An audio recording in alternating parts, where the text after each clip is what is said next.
Hello my amazing boogers.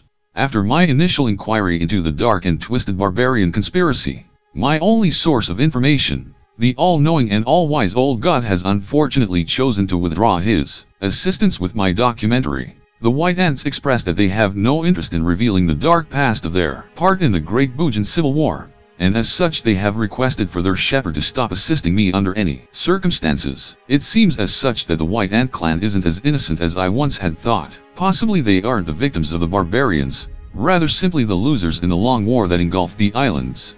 No matter, as the old god may have been my best primary source of lost knowledge, but he wasn't the only source.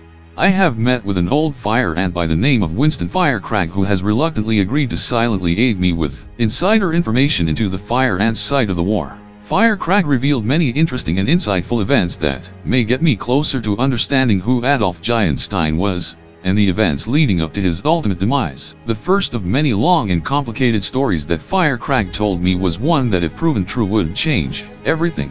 You see, Firecrag mentions a time when the fire ants once roamed freely on the plains of mainland Boogania. All the races lived in relative peace and cooperation. You see, when the ancient barbarians arrived onto mainland Boogania, they were the only humanoid race at all.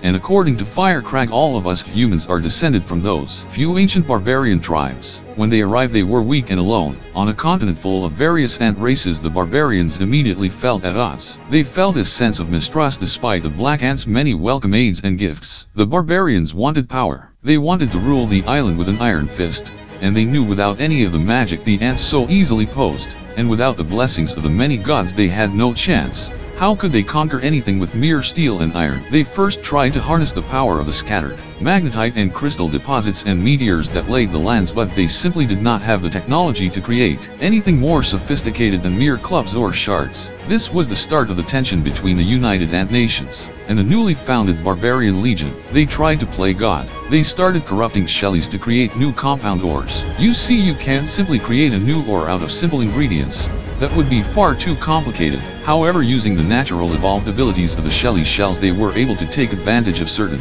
properties to make new ores and resources. At first they failed miserable, creating various useless Shelly variants that quickly died or cracked. But after years of perfecting their craft, that made one Shelly better than any ever before, and they named it Shelby. The creation of this massive mutated Shelly is unknown to the fire ants. However, Firecrag tells me that the ore they could extract from its shell was nothing like anything ever seen before. Pink diamond, harder than any material, stronger, sharper, easier to manufacture, and the barbarians had a complete unconditional monopoly on it. They owned the only Shelby to ever be made. I don't think I need to tell you how this went over with the United Ant Nation once they got wind of what had been going on in the barbarian north. This event split the ants on what to do. The scavenger ants and black ants, still naive to the grand plan of the barbarians, welcomed the new ore, and they intended to trade iron and coal in exchange for small amounts of the new pink diamonds. The white ants were more wise than that.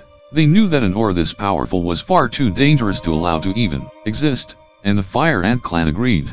However, secretly wanted to steal the Shelby for themselves to get their own adurite-infused diamonds. This is all I can say for now, as I don't want to reveal all of my discoveries publicly yet. I fear if I reveal everything I know, it may be too easy for mainstream Boogan media to catch up to me and silence me. I feel that I am getting closer to uncovering the secrets of the barbarians. However, I can tell Firecrag is keeping knowledge from me. I wish to seek alternate perspectives to verify his claims, and possibly get new, more detailed information. Stuff more solid than rumors and old memories. I may take a risky trip into the heart of the volcano and seek out the hateful god himself. Whatever I do, just don't free any more barbarians as I work on my discoveries. The more of them there are, the more of them can stop me. I seek the truth. I seek to uncover the true history of these islands. I will not be silenced.